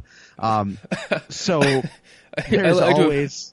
I like to imagine Fur takes a ticket to a Broadway show and ends up being a grip by the end of it, just like moving shit around. That's I go to broad like theatrical things, and sometimes it's hard for me to actually sit there and enjoy it, because I'll be like, having been in theater for years, like what's going on behind the scenes. I'll pull away and try and find the man behind the curtain. So Oz head on you here. Don't look behind the curtain. Yeah, so it's hard to go to conventions for me and not think like, oh man, here's what I would do, really to be that Monday morning quarterback, to reuse a phrase. Oh, sure. Yeah, I'd have done it this way. Well, we were speaking to Zach, and he was one of the founders of Daisho Con, and he stepped down as well eventually, and he says that Daisho Con's the hardest one for him to come to, and that the reason he roomed with us is he didn't decide until last minute, because he said it's hard when it's your baby and you want to go in and just start running it again, and it's hard to ignore that impulse. So apparently you are not alone with that thought process there. But I did want to ask you about just. Cons are a great place to meet people, and it's where we met some really great people when we first started, and that's how we met Janet Varney and got my first interview ever by asking her outside of a panel at Daisho Con. At Daisho Con, and I remember we actually caught her Women in Comedy panel back when the line was so long that everyone was still trying to get into the convention, so there was only 7 people in the panel. And it ended up it was supposed to be a Q&A, but no one else would ask any questions. So it became a conversation between me and Janet about podcasting specifically. And I'm like, we're starting up a podcast. Now I know you run a podcast, and no one else seems to be asking questions. So what kind of audio equipment do you use? And so that was very interesting to meet her. How many, I imagine you must have met some interesting people at Daisho Con's past. Yeah, I would say so. Actually, my third Daisho Con on Otaku Tonight, we actually had Amber Nash and Lucky Yates from Archer fame on the show sit down and do an interview, and they had a great time. They were pretty vocal about how much they enjoyed being on the show. So that was always that was a pretty cool, rewarding thing. I'm so jealous. I love Archer so much. Oh. They're great people. We had gotten specifically for that weekend a bottle of absinthe and some milk to make the White Russians. Oh, yeah, oh my God, that's amazing. Does not do well. It is not a good drink. That sounds so gross. Would not recommend. Oh, I would love to drink White Russians with Amber Nash, though. I could die after that. My life is complete. Die after that. Life is complete. But as far as people and meeting people at cons, I think for a good 6 years of my life, I was very actively involved with a lot of people that I met at conventions, and unfortunately, kind of sad to say now, I don't talk to an awful lot of them anymore. Be it because I just it's hard to maintain a friendship with friendships with people you only see a few times a year when you have so much to do at conventions. But there have been other things too, just like falling outs from people. Found out that a few people that I had considered friends were actually retweeting like white supremacists and neo-Nazis on Twitter. Oh, that's I've had that before too. Yeah, as far as I know, they're still doing that. So be careful who you dance to at con raves, people. Yeah. Oh shit. Yeah. And so it's just, I don't know. It's a little bittersweet to look back on it and say, you know, yeah, I remember hanging out with all these people, but at the same time, you just kind of do other things, and not to say that some great friendships haven't been made at conventions. Couple, you know, one of my groomsmen, two of my groomsmen actually are people who I met at cons. Very, very important in my life, and so I'm glad to have met them and had them be there. It's kind of one of those things where you look back and you're like, you know, we all grow up eventually. Yeah, I suppose. God, that got dark. I know. That got sad. Well, luckily, wow. I'm still. I have not grown up yet first, so there's actually a way we can stop that white supremacy at raves thing. Just play 99 red balloons, see who gets angry. Yeah, there you go. Aha! We separate the crowd. But yeah, that's, you know, you bring up an interesting point, because I'm actually I don't even know if we would have maintained a friendship if I had not you know, been doing a podcast and, you know, wanted to record with you at certain points. And it does, like, how many of these people at conventions would I, you know, maintain contact with if I wasn't, you know, doing this, if I wasn't doing the thing that I was doing. We see them like a couple times a year, and if not for that, then will we see them? No, so that's a fair point. I'm said here that Nerd and Tie won't be around this year. Apparently, that one also had a similar hotel issue where the hotel doesn't exist. Just doesn't exist anymore. Well, so that's to be fair, the hotel wasn't like the biggest issue. I mean, we were looking at other locations around the area. I was actively involved in searching for new venues when we knew that. The plaza was going to be no more. We kind of immediately launched into what do we do next mode, and we had looked around at a lot of different venues in Eau Claire to fit sort of the size that Nerd and Tie Expo ended up being. It's just that unfortunately with the other issues that were going on surrounding Nerd and Tie at that time, which cannot, I guess, legally be talked about openly. Donate to the GoFundMe. That kind of took precedent, and hopefully that'll be wrapping up rather quickly. So that shouldn't be an issue. And I would love to see Nerd and Tie Expo happen again eventually. And I mean, I certainly would volunteer to help with that, especially around Eau Claire, because I think with Eau Claire, it wants to be big, and there are several convention centers being built around Eau Claire, both in and outside of the city. So I don't think it's too out of the realm of possibility to see another convention happening here in Eau Claire within the next 3 years or so. Whether or not it's a Nerd and Tie Expo doing it, I hope to all things all powerful and above that it is Nerd and Tie Expo, because that's the group of people you want running cons. Both Trey and Nick and Gen, all three of them, they're the ones you want running conventions, because they're pretty damn good at what they do. So I would love to see them doing it, but I'm sure there are others in Eau Claire that could potentially take it and run with it.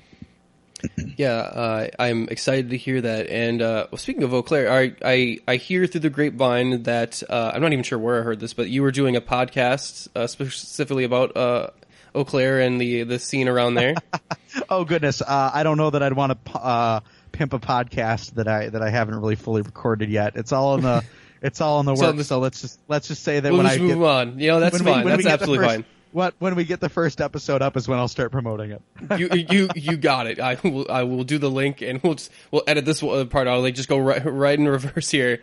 But yeah, I had a lot of fun at that one too, and I don't know.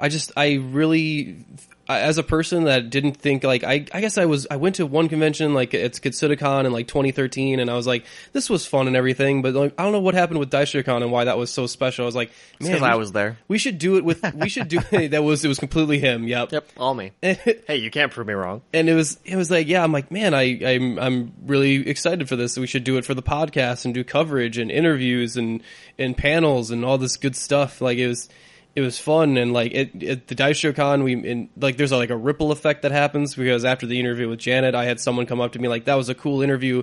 Do you want to be the official podcast for our convention in Platteville? And I'm like, yes. I've made 2 episodes of a podcast, but yes, I'm confident in my ability to be the official podcast for a convention. You betcha. We had like half a year to get, a little bit more experience. Well, then even Nerd and Tie is how how we met the, Trey, Nick, and Fur, and we met Lewis, Linkara there. And Zach. That's where we met Zach. Yeah, that was where we met Zach Attack, and whoa, what a great, and he only lives like 20 minutes away, and just like, I never would have met this awesome person if not for this convention and just bumping into him there.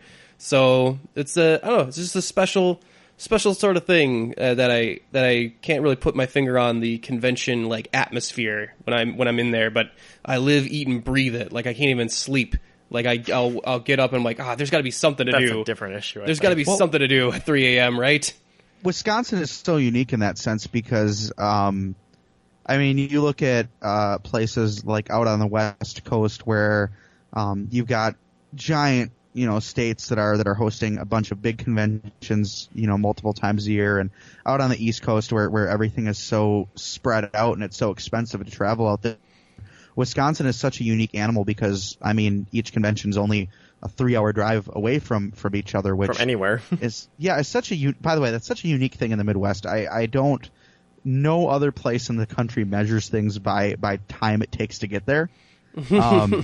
Like I can tell somebody that I live 90 minutes east of the Twin Cities, and they'll look at me and be like, "So how far away is that?" And it's like, "Oh, right, you can't tell that to somebody who lives in Boston, because from Boston to, or from even like Philadelphia to somewhere nearby on that, on the East Coast. And I'm totally spacing on my East Coast geography. It can take 3 hours to go 100 miles depending on where you live on the East Coast. So, it's such a unique thing that Wisconsin conventions are so close together, and you can go to all of them and have a little circuit. And I think that's kind of a cool thing about our state.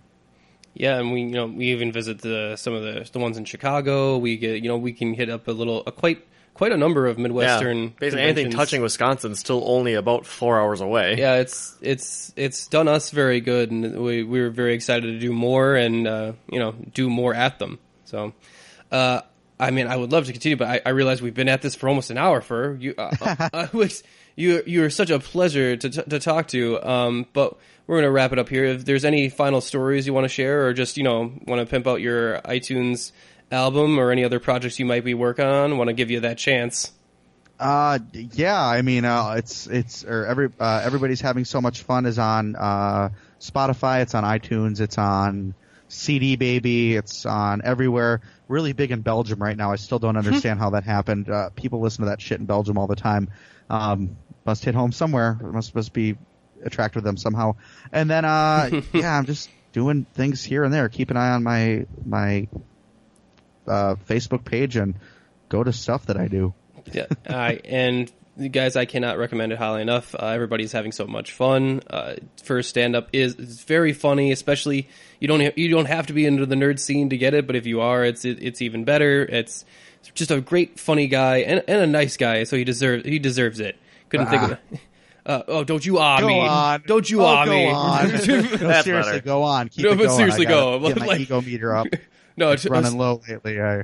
Stop. Oh, stop! But don't stop. Stop. But it's been an absolute pleasure. Thank you so much for coming on and talking with us. All right, we're gonna take a small musical break, and we'll be back with our regularly scheduled programming right after this. Yes, of course we still love her, and we're always thinking of her. But now there's nothing we can do, so tell me what's the use of feeling? What's the use of feeling? What's the use of feeling blue? This is Nick with the UGO podcast here at Daisho Con, getting some more interviews. Man, we met so many good people here today, Travis. Am I right? Yes, you are. Am I right? Yes. Can I get an amen? No.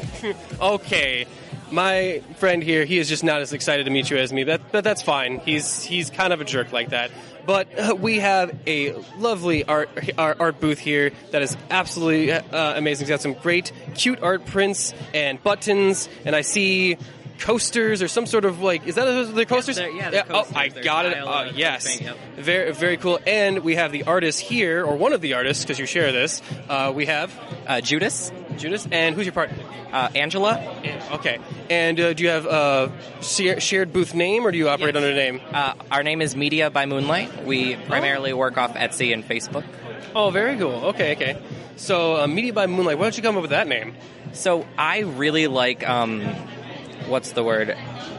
Moonlight. No, when the letters are the same, I'm struggling. Consonants. Alliteration. There we are. Yes. I am very fond of alliteration. I find it really easy to remember.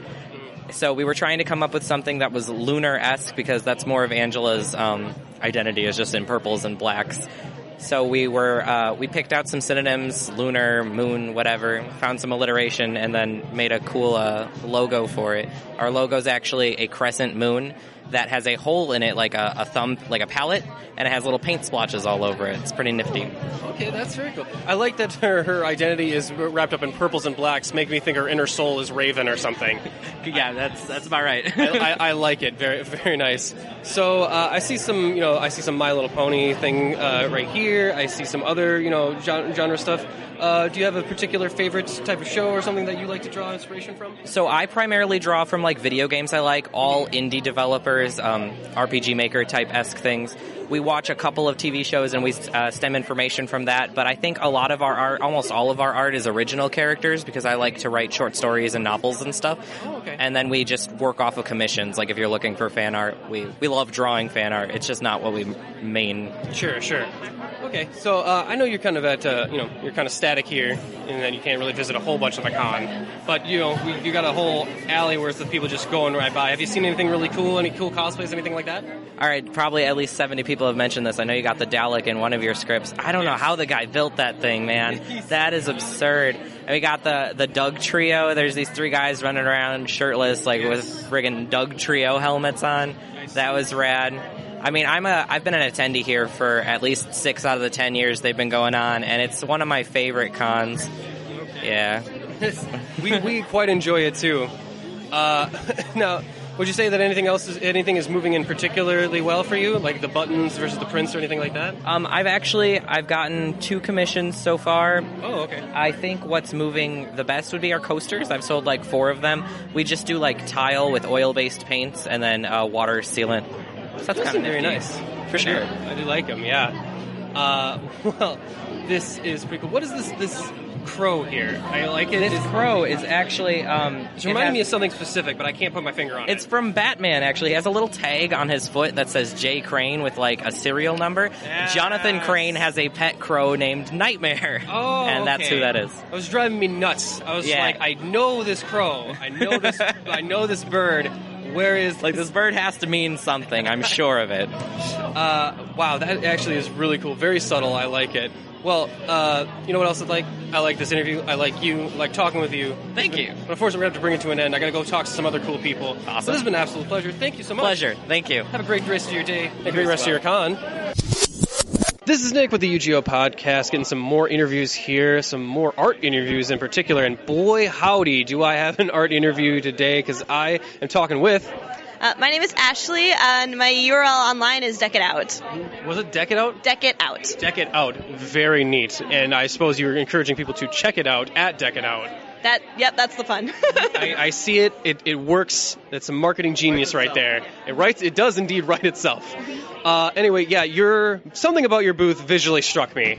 I'm not sure what it was. Yeah, I'm going to say it's probably the dedication to the male form.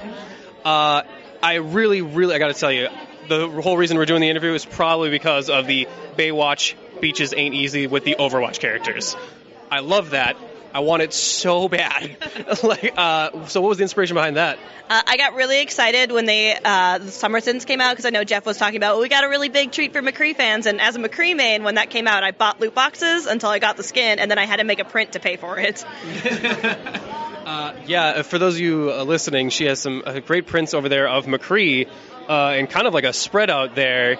He is, I don't know, let's just say that it's high noon, definitely, in certain areas. But yeah, it's great. I see some Overwatch. I see some other anime characters. I think I see Is that a Cloud over there? Is that Cloud? It's close to Cloud. That's I do have some Final Fantasy 15 pillows, but that's probably Odin Dark from Fire Emblem. Is that who I'm seeing? Yes. Yeah, I'm actually okay. I'm confusing that. That was my bad. So this is really neat. I always like to see, because I always see at cons there's always the female pinups.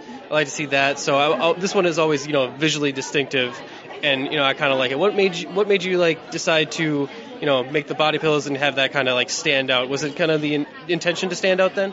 I originally did body pillows about 4 years ago, and I made some from The Hobbit. I made the dwarf body pillows because they were life size, and that was the joke. So then I started making more.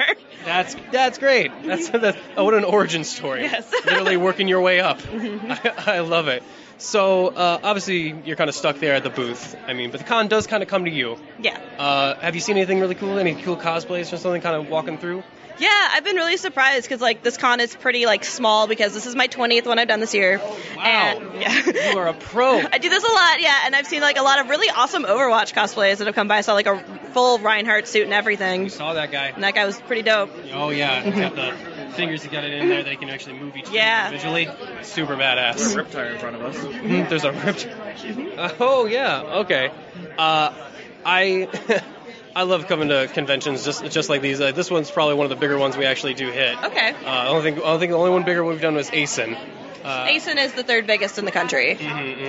So what do you feel like makes Daisho Con feel a little different for you? What's the difference between this one and other cons, do you think? Well, I'm from Minnesota, so this is pretty much a local con for me. Me and all of my friends are here, so there's 50 of us who rented out some of the villas, and we have a cabana at the water park and everything, but everyone here is super chill. It's a lot of an older crowd, which makes sales really great for me, but I like that there's more to do than just the regular anime con, because this con isn't super focused on industry, but the water park is a huge draw. Indeed. So at this con, is there anything that's moving more at this con in particular? Thinking. I can see her. She's processing right now. There's a little bit of a Windows figure above her head spinning. Trying to think of what's popular. Overwatch is still pretty big. I mean, everyone likes it. Blizzard's done a great job with promoting it and keeping it popular for the past year and a half. The new Thor movie has been great, and then a lot of Fire Emblem, because not very many other artists here. Yeah. Honestly not. So, last time I actually saw a booth like yours where there was male pinups, I actually got a custom one of me, and then eventually of my co-host as well. Nice. Do people come up and do ask you a lot of commission work? I probably get every 10 minutes someone asking if I do custom pills, but I unfortunately don't anymore. I do too many cons. Oh, okay. Yeah. Because I was just about to ask, man, I could really do for a custom pillow just to creep out Travis. Yeah. It would be great. It would give him nightmares. It would be awesome. But that's fantastic. Thank you so much for taking the time to interview with me. Thank you. It's been an absolute pleasure talking with you. So for those looking for you online, where can they go find you again? My online store is Deck It Out, and my Twitter is Deck This Out. It's the same thing, back and forth, anywhere online. All the social media is the same. Well, go deck out, check out. No, wait, I messed that up. No, it's check. You know what? We're just gonna wrap it up here. It's just we'll cut it. We'll fix it in post. This is Nick getting our first cosplay interview, actually, with Daisho Con. You guys are the first ones. Aren't you lucky? I'm here with some of my favorite superheroes, the Teen Titans. Who am I here with? Starfire. Starfire. And? Raven. Very good commitment. I love it. And? Cyborg. Great. Now, can we get some actual names or cosplay names if you go by? Just so that we know, so they can look at it. I'm Madison, but my Instagram is Maphix. It's MAPHIX. With a PH, that's how you know it's cool. How about Raven? I'm Tori, but I'm Noodle on Instagram, NEWDLL. Great. Love these Instagram names. Really digging it. How about Cyborg? Yeah, I'm Ty, or Tylor. My Instagram name is Based, BASED _Tyborg. So Ty, TYBORG. Great. Okay. That's also very good. I was wondering, based, as in, basting in what? Or no. Okay, that's cool. But yeah, I love the Teen Titans. Your cosplays are very good. I'm really enjoying the hoodie version here of Cyborg. I imagine that's actually helpful at a con like this where it gets a little cold outside. It's a little chilly. Yeah, no, definitely. Because I did the full Cyborg 2 weeks ago at Youmacon, and I was freezing the entire time because I was in tights. I had on a compression sleeveless T-shirt, so it was just me versus the elements the entire go. So you guys part of a cosplay group then? Yeah. Yes? Is there a name to name the group? No. No. You guys do cosplay together, though. Yeah. Very cool. So I assume is there no Beast Boy or Robin? Are they kicking around? My Beast Boy's back at home because he couldn't travel because, like, school and stuff. And Robin, God knows where he is. Probably fighting Slade. Off on one of those weird self-improvement missions again. He's got to prove himself because he's angsty. And he's I still say I should have been a leader, but it's cool. It's cool. Yeah, I don't know. I mean, I would have given it to you, but it's fine. So yeah, do you guys have you guys played as Teen Titans before, or is it? No, this is your first time. Wow, it looks really good. Thank you. It's absolutely fantastic. What is some of this made of? I see the EVA foam on the top here for the shoulder armor. I originally made EVA foam out of all the like limb parts. I don't know, not armor, I guess, but the silver parts. And then there's one episode where Starfire takes off the bracers she has, throws on the ground, and it crumples. So I'm like, I gotta take the foam out because it's fucking fabric, I guess. Wow, that's some commitment to detail. That's great. I was like. I also appreciate the eye, the contacts. Thank you. They can't see I love your these lenses. expression, but it was a good one. But they're Color My Day green lenses. They're like really, really nice and bright. I like them. Yeah. Also the body paint. I imagine that takes some time too. Actually, did not take. It took me maybe like 20 minutes to put it on. Like, oh really? Yeah. Well, the face takes the most time because I have to do other makeup on that. But like just painting my hands and stuff does not take very long. Just nice. That's great. How about Raven? What we got going on here? Suit's made from, what is this, dance fabric? I think this is called lycra. Oh, okay. Cloak is suede. I don't know. I just pick up whatever I find and use it. Well, I like the little medallions here. Was those custom made, or did you make those yourself? Yeah. The metal part of the belt and my pin are actually like soda can bottoms. Oh. Recycling's good. Save the earth. I see it now. Yeah, that's really cool. And then the gems are custom casted by me because you can make molds and you can resin cast them yourself and the nail polish, all of that.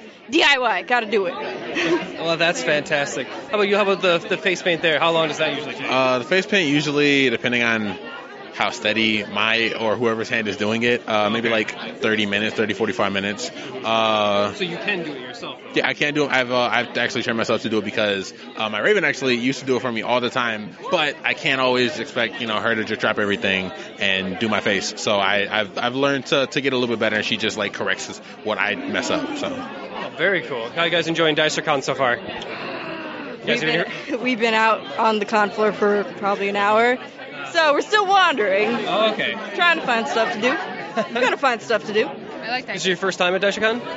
No. We were here last year, yeah. You were here last year? I like the variety of stuff to do here is like amazing. Because I feel like every con should have this because I love the artist alley and dealer's room and all that, but sometimes at a con I'm like, I'm bored and I want to do something else. And it's like, here I can go to an arcade or swim or like see a movie, which is really cool. We should see a movie. I know. We were going to see Justice League later. You want to join? Oh shit, yeah. No, that's what I was thinking. Like, it's so good. I would love to tool into Justice League with the Teen Titans. That'd be a dream come true for me. You get to see yourself on screen, Cyborg. The first time ever. God.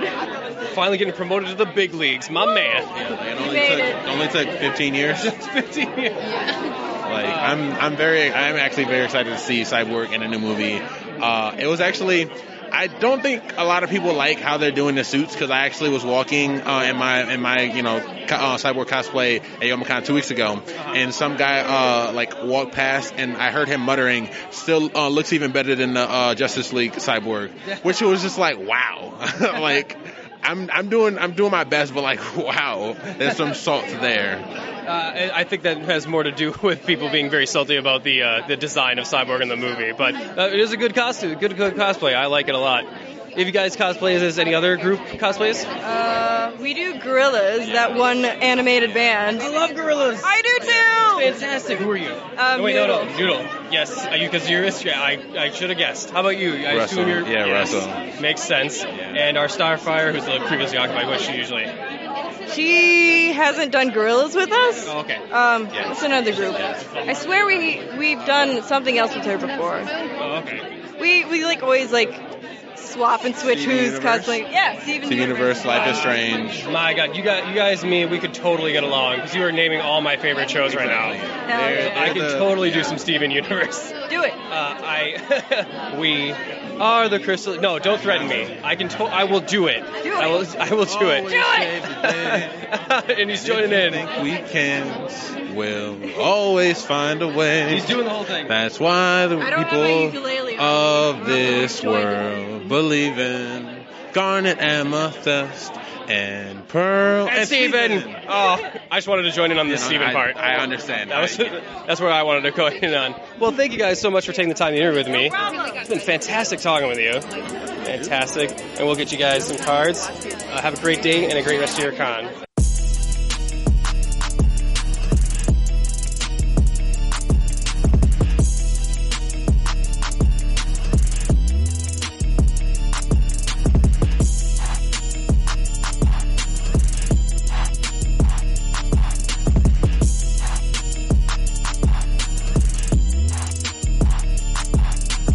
And welcome back. Oh, so good to finally be done, Travis. So fun. God, I'm so glad we got to meet you all. Thanks again for everyone who interviewed with us or just stopped by at one of our panels and said hi.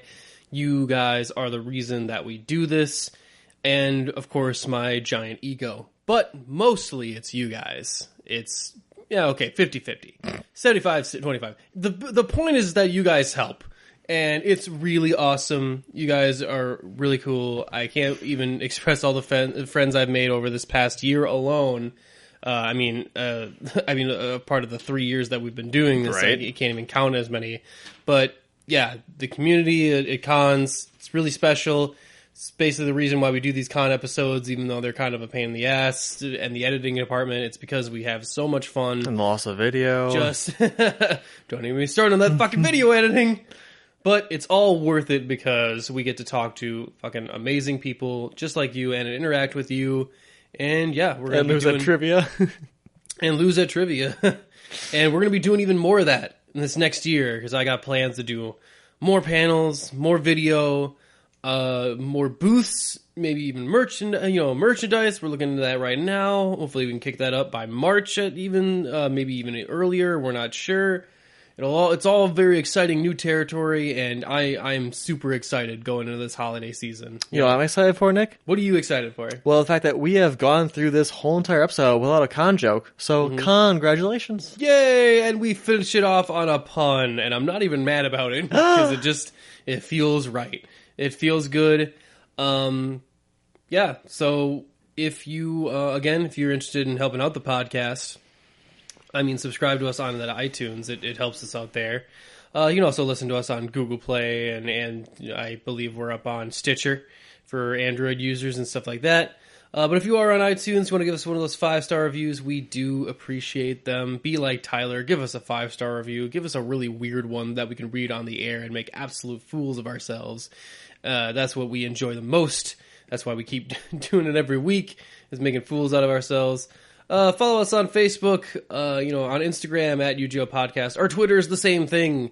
And, of course, you can always email us at unapologeticgeekout@gmail.com if you have, your own art to promote or, your own podcast, your own media consumption thing, Let's Play channel, whatever it is.